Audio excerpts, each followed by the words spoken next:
Bonjour, bonsoir chers tous, j'espère que vous vous portez bien. Moi ça va, alhamdoulilah. Je reprends au nom de Khadija Ali Zakaria, je suis styliste modéliste et aussi art plasticien, mais plus connu sur le nom de Kaditri. C'est notre boss, le proprio de l'atelier ici, de Nokon Art, c'est une association. Il s'appelle Apollinaire. Son surnom c'est Dof, c'est son nom artistique. Un soir on s'était vu, je lui ai montré mes créations de tenues, comme je fais dans la mode. Il a apprécié une tenue en particulier.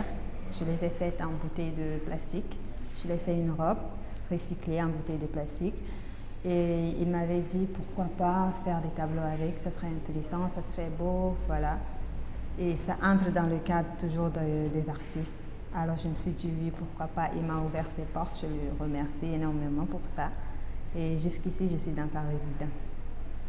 C'est trop récent, je viens à peine de commencer, ça fait même pas un an, j'ai commencé en février de cette année, février 2024.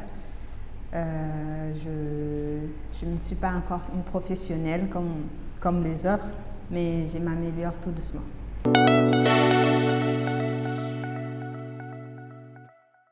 Alors, c'est pas facile, surtout pour une femme, en plus musulmane, entre guillemets, c'est pas facile. Les gens, ils ne prennent pas souvent au sérieux parce qu'ils pensent que c'est une perte du temps, parce qu'il faut aller étudier, il faut s'asseoir dans des bureaux. Alors que pour moi, c'est toute une vie, pour moi, c'est toute ma vie qui est là, donc du coup, je ne compte pas changer. C'est vrai, c'est pas facile, mais je compte aller jusqu'au bout. Non, ce n'est pas une passion passagère. C'est une passion, mais elle n'est pas passagère. Parce que je compte faire de ça mon métier. Ça l'est déjà d'ailleurs, je vis de ça. Donc voilà.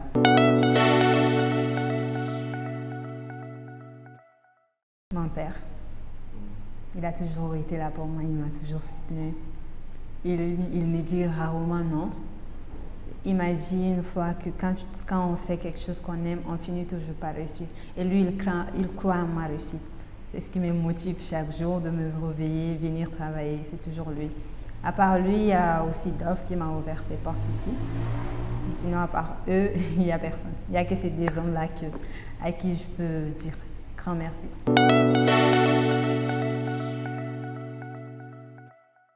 Déjà, l'association a eu à exposer plusieurs fois dans plusieurs pays. Et ici, on va inaugurer très bientôt. Et après ça, il y aura des expos de temps en temps, bien évidemment. Oui. Chacun a son thème particulier. Moi, personnellement, c'est pour protéger les enfants. Je suis dans la protection des enfants. C'est pourquoi j'utilise les matières que j'utilise aujourd'hui. Mais à part ça, c'est aussi j'ai un tableau où le message, ça veut dire la paix. Dans un pays où il y a plein de guerres, sans cesse, j'ai utilisé un crayon comme arme sur l'épaule d'un enfant. Ça veut dire apprenez à vos enfants, à nos enfants, vu que je suis aussi citadine, dès le bas âge, une arme qui ne tue pas une arme qui peut verser des sangs. On dit la vie est un combat, certes, mais il faut combattre avec le meilleur arme. Voilà, pour ne pas faire du mal à son semblable.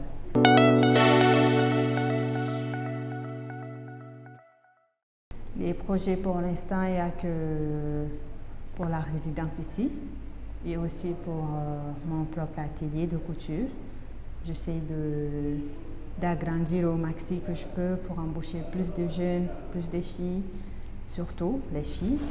Et même ici, si j'arrive à maîtriser comment faire des tableaux comme tous les autres, comme Dof, bien évidemment, je compte aussi apprendre aux autres filles de pouvoir elles aussi faire à leur tour les tableaux que moi je fais.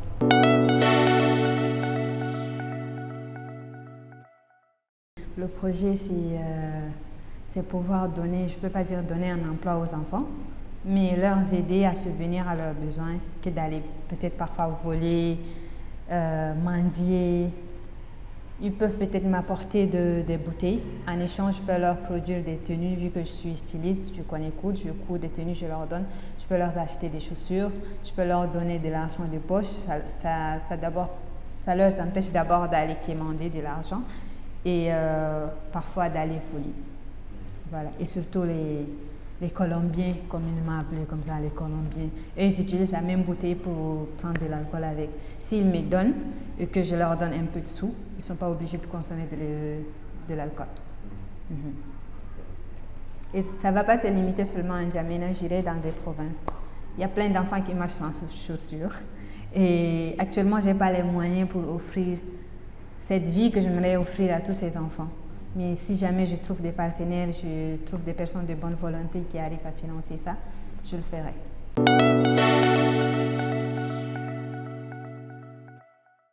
J'utilise tout ce qui est jetable. Ça peut être des bouteilles d'eau, ça peut être de plastique, communément appelé leda ici.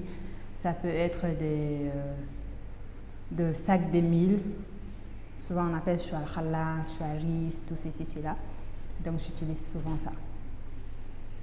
Je suis d'abord environnementaliste et pour ça il faut lutter contre la pollution.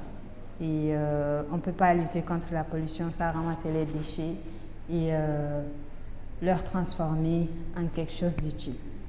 Donc voilà, je tiens juste à informer à tous ceux qui font pipi surtout, désolée d'être aussi direct, dans des bouteilles et les jeter. Sachez que vous avez vos petits frères, petites sœurs, vos enfants qui ne sont pas du tout conscients de ce qu'il y a dans les bouteilles. Ça peut nuire à leur santé, donc évitez cela. Moi personnellement, je les ramasse pour en faire des objets d'art, des objets utiles. Mais vous, même si vous ne pouvez pas faire ça, évitez au moins de jeter avec des saletés dedans. Voilà.